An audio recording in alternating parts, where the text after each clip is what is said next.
Hi, I'm Jules, a speech pathologist of 16 years. The question was, what are some things I can do at home with my child while they're developing their speech and language skills?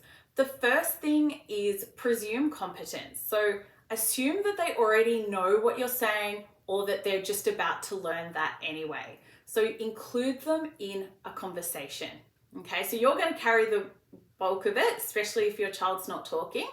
And the way we do that is by using a carrier phrase called I wonder. Here's an example. I wonder what's in the box. It's a dog. So I wonder and then answer the question. But do a pause first, okay? And another thing is adding a concept of finished. Every time you see that child's finished their food or they've put all the coins inside of the pig toy, you can make that comment, you're finished. And the other thing, when you're presuming competence and you're presuming that they're playing with you or want to play with you soon, is to take turns. So if the child has a car and they go across the track, you could say, my turn. Get your own car and follow their lead. You go across the track. If they're posting bits of paper inside a drawer, you go and get some bits of paper and say, my turn, and you post the paper as well. What you'll start to see is your child may start to sign finished when they complete something. They might wait for you when you say, my turn. They might say turn or pause. And the third thing is ask questions, but answer them. So again, you're presuming that they know the answer, but you're going to provide it anyways. For example, whose house? It's Nana's. Where are we?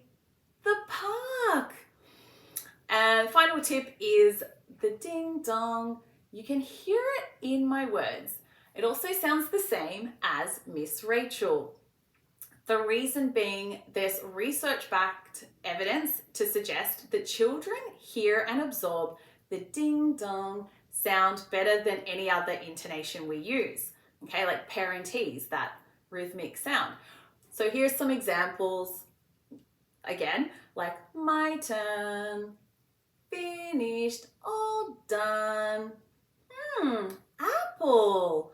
So whatever it is, use that gentle intonation and keep the conversation with your child. Don't expect them to start talking straight away or pause or hold the game until they do something. This is something you can naturally do with your child, presuming that they are understanding or on their way to understanding in a low pressure environment. Okay, we know children, when they're having fun, that's their best learning state.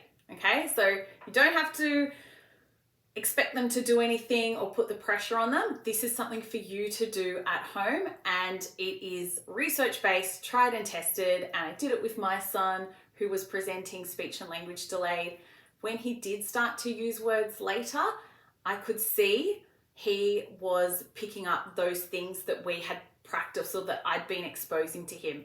And when I took him to a speech therapist, she actually said, I can see the goals you have been working on, and he's responding to the things that he's responding almost immediately to the things that I've put into place. And I was like, yes, because I started those strategies when I could see he was delayed. So give these a go. They're my favorites. I recommend them to all parents.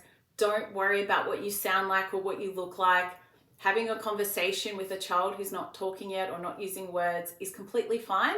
You will just carry the majority of that conversation, and we want to presume competence that they do understand or they're on their way to. I hope you found this helpful. If you have any questions, keep them coming.